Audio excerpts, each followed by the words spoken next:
একদম দোকানের মতো চাউমিন বানানো বাড়িতেই সম্ভব। হ্যাঁ, এভাবেই সম্ভব। একদম পারফেক্ট দোকানের মতো টেস্টি। তো কিভাবে বানিয়ে নিয়েছি সেটাই আপনাদের বলে দেব। আমি নিয়ে নিয়েছি ঘরে বানানো চাউমিন, যেগুলো ঘরে ঘরোয়া পদ্ধতিতে মেশিনের দ্বারাই তৈরি করা হয়, সেই চাউমিনটা নিয়ে নিয়েছি। চাউমিনটা খুব সহজেই পেয়ে যেতে পারবেন আপনারা। দোকানে এখন অ্যাভেলেবেল পাওয়া যায়, তো আমরা পাড়া থেকেই কিনেছি, বাড়িতেই তৈরি করে বিক্রি করে 50 টাকা প্যাকেট নেয়। তো চাউমিনটা বানানোর জন্য কিন্তু আমি একটি পাত্র নিয়ে নিয়েছি, তার মধ্যে দিয়ে দিচ্ছি পানি।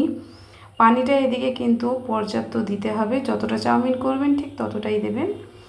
এদিকে পানিটা গরম হতে হওয়ার জন্য আমি দিয়ে দিচ্ছি, ঢাকা লাগিয়ে দিচ্ছি। পানিটা যতক্ষণে গরম হবে ততক্ষণে প্যাকেটটা কিন্তু আমি কেটে নিচ্ছি। তার কারণ হচ্ছে এটা তো প্যাকেট করা আছে, যতটা আমি বানাবো ততটা পরিমাণে বের করে নেওয়ার জন্য আমি প্যাকেটটা কেটে নিচ্ছি। এই চাউমিনটা কিন্তু দারুণ খেতে হয়, বাড়িতেই বানানো হয় কিন্তু দারুণ খেতে। আর যেগুলো মেশিনে বানানো হয়, মানে অর্থাৎ দোকানে পাওয়া যায়, সেগুলো একটি আলাদা ধরনের হয়। আর এই চাউমিনটা কিন্তু বেশ টেস্ট হয়, আর উপরন্তু কিন্তু এটা বেশ মোটা টাইপের হয়। তো চাউমিন খুব মোটাও ভালো নয়, খুব পাতলাও নয়, মিডিয়াম সাইজের চাউমিন নেবেন, দারুণ টেস্টি হয়। চাউমিনগুলো কিন্তু পাক করে এইভাবে ভাঁজ করে রেখে প্যাকেটজাত করা হয়। তো এই চাউমিনগুলো যে মাঝখানের অংশ ফাঁকা আছে ওইখান থেকে ভেঙে কিন্তু আমি আলাদা করে দেব। দেখতে পাচ্ছেন, সবগুলো কিন্তু এইভাবে করে নিতে হবে। তো সব চাউমিনগুলো কিন্তু আমার ছাড়ানো হয়ে গেছে। দেখেন, চাউমিনগুলো কিন্তু আমি সব একটা একটা করে করে নিয়েছি, যাতে ডবল হয়ে যায়, যাতে বড় না হয়ে যায়, সেই কারণেই। তো দেখতে পাচ্ছেন বেশ মোটা ধরনের, একদম সরুটা নয়, মিডিয়ামটা নিয়েছি আমি। তো যাই হোক, এই পর্যায়ে কিন্তু পানিটা গরম হয়ে গিয়েছে, আমি কিন্তু ঢাকনাটা খুলে নিচ্ছি। এই পর্যায়ে কিন্তু চাউমিনগুলো দিয়ে দেব, যাতে চাউমিনগুলো একটু সিদ্ধ করে নিতে হবে। এই পর্যায়গুলো কিন্তু সবাই জানে, তো যাই হোক আমি যেভাবে দেখাচ্ছি এইভাবে আপনারা করে নেবেন। তো সবগুলো কিন্তু আমি এইরকমই ভেঙে নেব না, এরকমই গোটা গোটা সাইজের করে নেব। যখন চাউমিন করব তখন হয়তো এগুলো ভেঙেও যেতে পারে, কিংবা হয়তো এরকমই থেকে যেতে পারে। যতটা লম্বা থাকবে সেরকমভাবে খেতেও ভালো লাগে।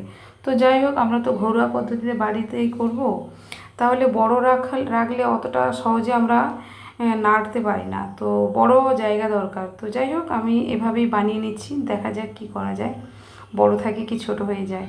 তো এগুলো কিন্তু আমি খুন্তির সাহায্যে ভালো করে কিন্তু পানির মধ্যে ডুবিয়ে দিচ্ছি, যাতে সিদ্ধ হওয়ার জন্য সুবিধা অর্থে ডুবিয়ে দিচ্ছি। এবার কিন্তু আমি একটু ঢাকা লাগিয়ে এটাকে কিছুক্ষণের জন্য সিদ্ধ করে নেব।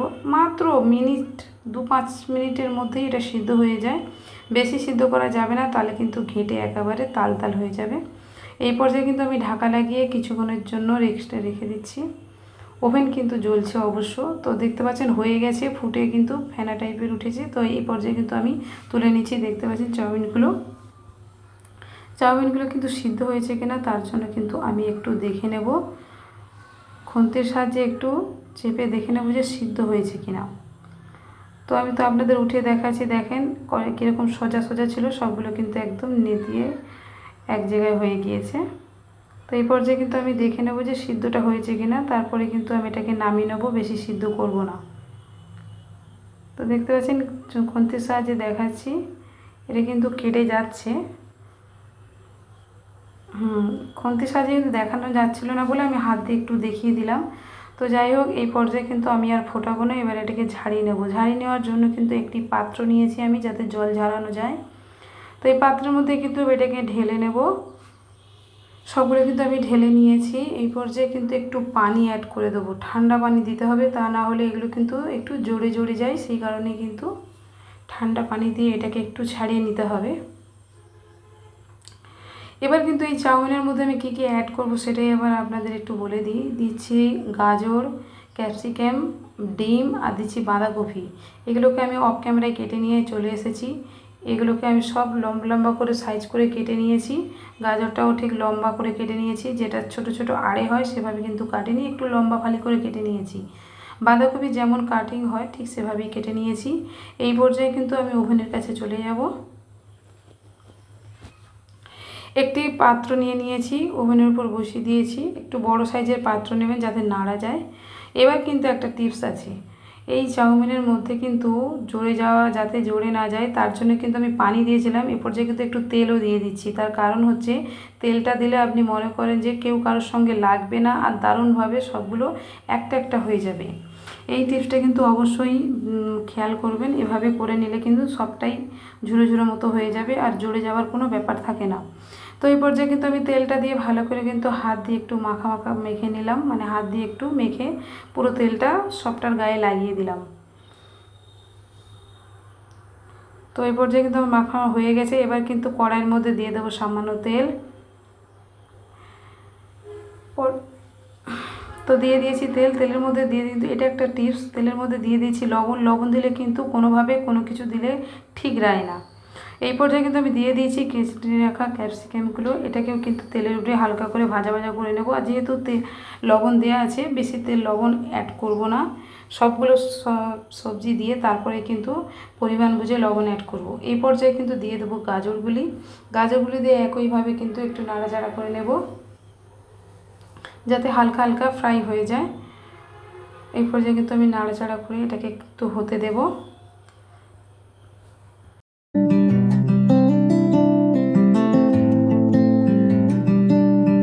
তো বন্ধুরা এই পর্যায়ে কিন্তু দিয়ে দেবো বাঁধাকপিটা দিয়ে কিন্তু পুনরায় আমি কিন্তু অল্প সময় লবণ অ্যাড করব। তার কারণ বলেছিলাম পরিমাণ অনুপাতে বুঝে সেভাবে লবণটা অ্যাড করতে হবে। তো আবারও লবণ দিয়ে কিন্তু আর একটু এটাকে ভাজা করে নেব। বাঁধাকপি তিনটেকেই কিন্তু ভালো করে ভাজা করে নিতে হবে একটু।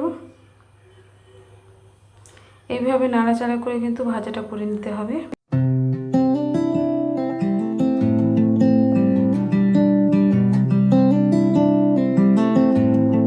কিন্তু আমি তেলের উপর ভালো করে ভাজা করে নিয়েছি। এই পর্যায়ে দিয়ে দিয়েছি চাউমিনগুলো দিয়ে কিন্তু এই একইভাবে একটু ফ্রাই করে নেব, যাতে সমস্ত তেলগুলো এবং ভাজাগুলো ভালোভাবে চাউমিনের মধ্যে মিশে গিয়ে একটু ভাজা টাইপের হয়ে যাবে। তো এইভাবে কিন্তু একটু সময় ধরে করে নিতে হবে। আর একটা খুন্তির সাহায্যে যদি না হয় তো দুটো খুন্তির সাহায্যে কিন্তু পুরোটা ফ্রাই করবেন, যাতে চাউমিনটা খুবভাবে ভেঙে না যায়। যতটা গোটা রাখা যায় সেভাবেই চেষ্টা করবেন। আমি কিন্তু দুটো খুন্তির সাহায্যে এভাবে একটু নাড়াচাড়া করে নিয়ে পুরোটাকে চাউমিনের মধ্যে মিক্সড করে দিয়েছি। আর একটু সামান্য তেল দিয়ে কিন্তু এটাকে পুরো একটু ভাজা করে নেব।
কিন্তু আমি চাউমিনটা ভালো করে সবজির সঙ্গে মিক্সড করে ভাজা করে নিয়েছি। এটা কিন্তু এখনও কমপ্লিট হয়নি চাউমিনটা। এটাকে কিন্তু আমি কড়া থেকে নামিয়ে নিয়েছি। দেখেন তিনটে ভাজা করে নিয়েছি, কেমন লাগছে দেখুন।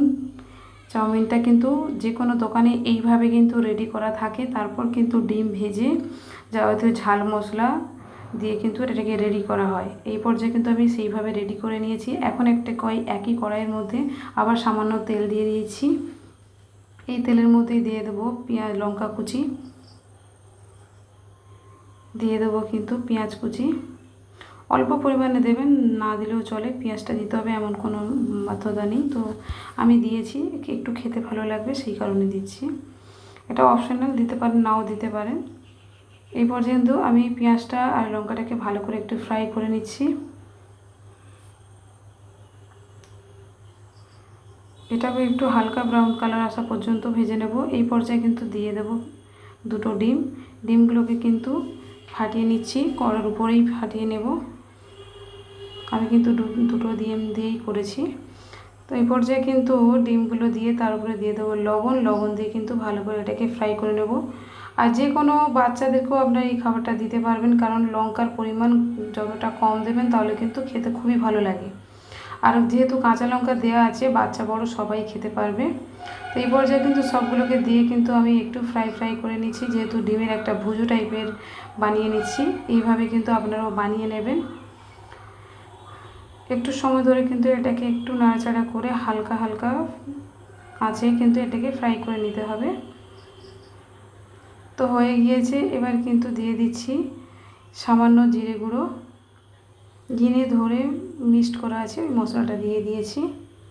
এবার দিয়ে দেবো একটি টিপস। এই টিপসটা কিন্তু আপনারা জানেন না, তো আমি দেখিয়ে দিচ্ছি। যেটাকে সয়া সস বলে না, সয়া সসের বদলে আপনারা যদি বাড়িতে তেঁতুল জল থাকে, অর্থাৎ কালো তেঁতুল থাকে, সেই তেঁতুলটাকে কিন্তু ভালো করে অল্প একটু পানি দিয়ে গুলে নিয়ে কিন্তু এটা চাউমিন দেওয়ার পরে দিতে পারেন, কিংবা ডিমের সঙ্গেও দিতে পারেন। একটু টক ভাব টাইপের আসবে, সেই কারণেই আমি দিলাম। এবার কিন্তু আমার ওইটা দেওয়ার পরে কিন্তু আমি এবার চাউমিন যেটা ভেজে তুলে নিয়েছিলাম, সেই চাউমিন দিয়ে কিন্তু এবার ভালো করে ফ্রাই করে নিতে হবে। এইভাবে কিন্তু আপনারা বাড়িতে বানিয়ে খাবেন, দেখবেন দোকানের থেকে কোনো অংশে কম নয়, দোকানের মতোই টেস্ট পাবেন বাড়িতেই। আর কিনে খেতে হবে না, এইভাবেই বানিয়ে বাড়িতে খেতে পারবেন। তো এইভাবে কিন্তু আমি ভালো করে চাউমিন আর ডিমগুলোকে একসঙ্গে কিন্তু মিক্সড করে নেব কড়াইয়ের মধ্যে। খুন্তির সাহায্যে কিন্তু আমি উল্টে পাল্টে এভাবে ভেজে নিয়েছি। আবারও কিন্তু সেই একই জিনিস আমি আবারও সেই চাউমিনের উপরে দিয়ে কিন্তু আবারও নাড়াচাড়া করে নিচ্ছি। তো কিন্তু আমার এটা প্রায় হয়ে গিয়েছে। এবার কিন্তু আমি নামিয়ে নেব। আর আপনাদের দেখিয়ে দিই, এটা কিন্তু আমি কমপ্লিট সব কিছু নিইনি, বাদবাকি যেটা রেখে দিয়েছি সেটা আপনাদের দেখাবো। এটা কিন্তু পরে খাওয়ার জন্য রেখে দিয়েছি তুলে। আপনি এভাবে বানিয়ে রেখে দেবেন, ফ্রিজ আপ করে রেখে দিতে পারেন। যখন ইচ্ছা মনে হবে তো তখন আপনারা বানিয়ে ফ্রিজ থেকে বানিয়ে কিন্তু এটা বানিয়ে খেতে পারেন। তো বন্ধুরা, কেমন লাগলো ভিডিওটা অবশ্যই। বন্ধুরা, দোকানের মতো কিন্তু পারফেক্ট তৈরি করা হয়ে গিয়েছে। এই পর্যায়ে কিন্তু একটু ডেকোরেশন করে নিচ্ছি, তার কারণ দোকানে যেভাবে দেয় সেভাবেই ডেকোরেশন করে নিচ্ছি। দিয়ে দিচ্ছি শসা কুচি, দিয়ে দিচ্ছি গাজর কুচি, দিয়ে দেবো পেঁয়াজ কুচি। পেঁয়াজটাকে কিন্তু আমি রিং করে নিয়েছি। এটা কিন্তু আলাদাভাবে আমি কেটে নিয়েছি। গাজরটা দেখতে পাচ্ছেন লম্বা ফালি নয়, যেভাবে গোল থাকে সেইভাবে যেভাবে ফালি করে সেভাবেই করে নিয়েছি। আর পেঁয়াজটা আমি কিন্তু গোল রিং আকারে কেটে নিয়েছি। তো ভিডিওটা কেমন লাগলো অবশ্যই কমেন্ট করে জানাবেন। আর এভাবে বাড়িতে অবশ্যই বানিয়ে খাবেন। উপরে দিয়ে দেবো টমেটো সস দিয়ে কিন্তু আপনাদের খেয়ে দেখাবো যে পারফেক্ট এভাবেই বানালে কিন্তু অবিকল দোকানের মতো খেতে হবে। তো যারা আমরা এখনও চ্যানেলে নতুন আছেন, অবশ্যই একটা লাইক দিয়ে চ্যানেলটাকে সাবস্ক্রাইব করে পাশে থাকা বেল আইকনটি প্রেস করে রাখবেন। নতুন ভিডিও আপলোড দেওয়ার সাথে সাথে ভিডিওটা সময় সুযোগ করে দেখে নিতে পারবেন। আর যারা অলরেডি সাবস্ক্রাইব করেছেন তাদের অসংখ্য ধন্যবাদ। তো সকলে ভালো থাকবেন।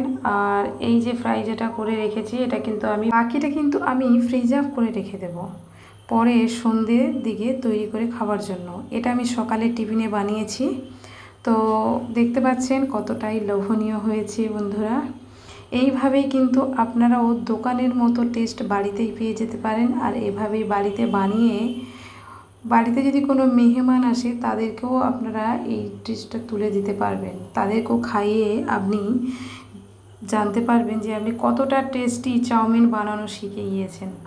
এইভাবে কিন্তু আমাদের বাড়িতে মেহমান এলেও আমরা কিন্তু এভাবেই বানিয়ে তাদের দিয়েছি। তারা খেয়ে কিন্তু অলরেডি ভালো রেজাল্ট করেছে যে দারুণ হয়, আমরাও বাড়িতে ট্রাই করব। তো তারাও এভাবে বানানো শিখে গিয়েছে। তো আপনাদের কাছেও শেয়ার করলাম, এভাবে কিন্তু অবশ্যই বাড়িতে বানানোর চেষ্টা করবেন, দেখবেন সবই সম্ভব। তো বন্ধুরা, ভিডিওটা কেমন লাগলো অবশ্যই কমেন্ট করে জানাবেন। আর আমরা কিন্তু অলরেডি খেয়ে নিয়েছি, তারপর ভিডিও আপলোড দিয়েছি। আর অবশ্যই দারুণ ছিল ব্যাপারটা। আর এভাবে কিন্তু দোকানের মতো আপনারাও বাড়িতে বানিয়ে নিতে পারেন। তো ভিডিওটি কেমন লাগলো অবশ্যই কমেন্ট করে জানাবেন। আর আজকের এই পর্যন্ত, সকলে ভালো থাকবেন। আসসালামু আলাইকুম, আল্লাহ হাফেজ।